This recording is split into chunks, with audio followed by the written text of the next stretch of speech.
So UFC Vegas 76 kicked off with the Battle of the Hogs. Blagoy versus Samuel Tali.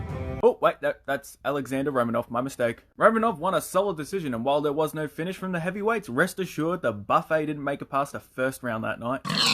Next up, we had a women's flyweight belt between Petrovic and Carolina. Buckle up, because I'm taking you through the fight round by round.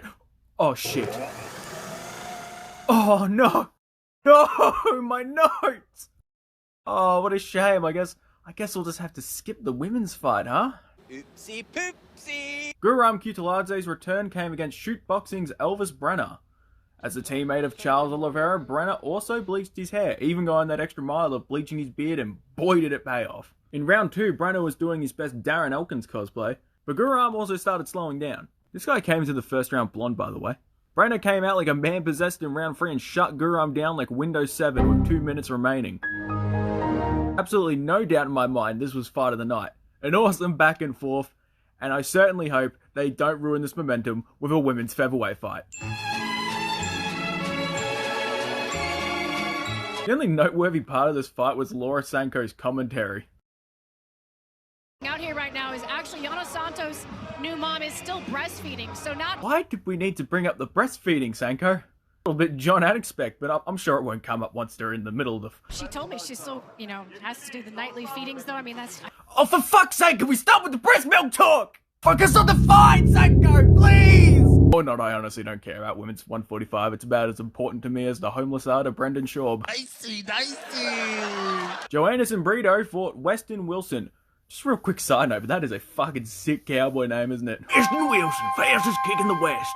Anyway, Brito walked down Weston Wilson and had him stumbling like a tumbleweed. Weston Wilson tried his hand at fastest heel hook in the West. Brito actually grabbed the cage a little, and I like the approach of the referee. Instead of potentially taking a point, he slapped Brito's hand like a dog that chewed up the TV remote.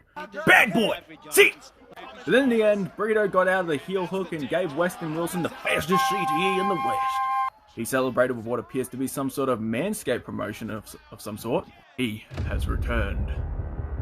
Kevin Lee is back. The one everyone was heavily anticipating. I mean, I don't know why, considering he barely scraped past the zombified Diego Sanchez. I mean, people haven't moved on from that one time he finished a grappler 4 years ago, but what do I know, right? Anyway, he's coming back to the UFC, a new and improved man. The commentary would have you believe this was going to be the start of a Charles Oliveira-like run to the title. Because we've never heard that before.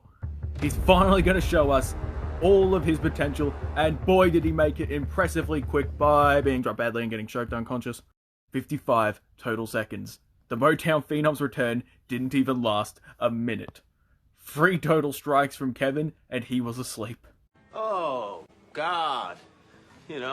Jeez.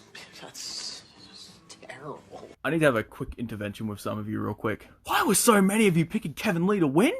I think all of Kevin Lee's delusion actually rubbed off on you guys, but it's okay. Reality didn't so much knock on your door as it did break it down with a jab from hell and choke the life out of it.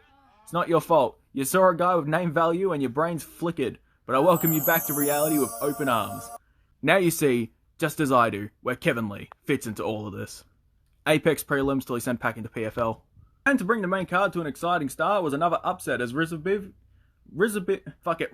And to bring the main card to an exciting start was another upset as Ruzzy caught one of Bruno Ferreira's kicks and fired a straight right, sending Ferreira crashing straight down to the canvas. Clearly this win meant a lot to him as he was very emotional and, "What the fuck are you doing?"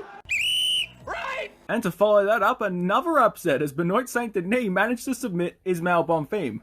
Wow, this card has caused more upsets than Sean Strickland's social media. So the main card had great momentum so far. It only makes sense that the ball would keep rolling and not be brought to a screeching halt by the women again.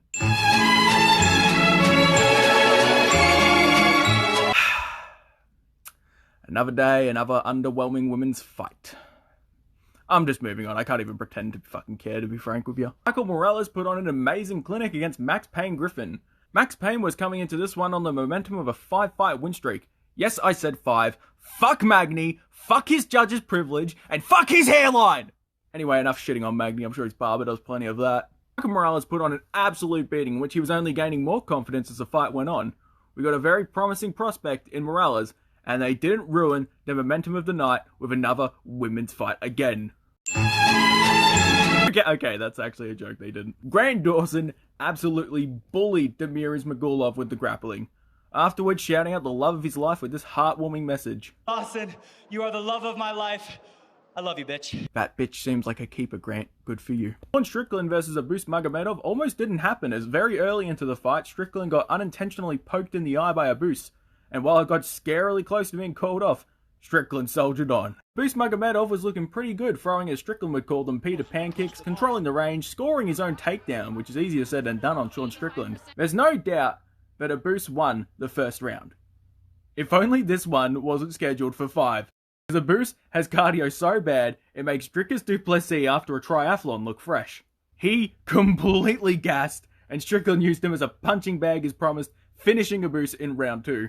Although the refs seemed to want to see a third round with how slow that stoppage was. What are you fucking doing? Then came the real main event. That was Sean Strickland versus the UFC's PR team. Because as we know, when Strickland has a mic, anything goes. He proceeded to call for a fight with the first and only Chinese champion, Israel Adesanya. I want to fight the first and only Chinese champion. Let's do this. Poor Weili, man. Where's their respect? This was actually a pretty tame Sean Strickland interview, so the PR team can rest easy. Anthony Smith lost his grappling match against Glover Teixeira. Who would have thought? 290 took some big blows as Sean Brady shit the bed, leaving Jack Maddalena without a victim opponent for 290's card. I was really looking forward to JDM putting on a clinic, because let's face it, when you can stuff a takedown attempt, the only thing intimidating about Sean Brady is his back tattoo.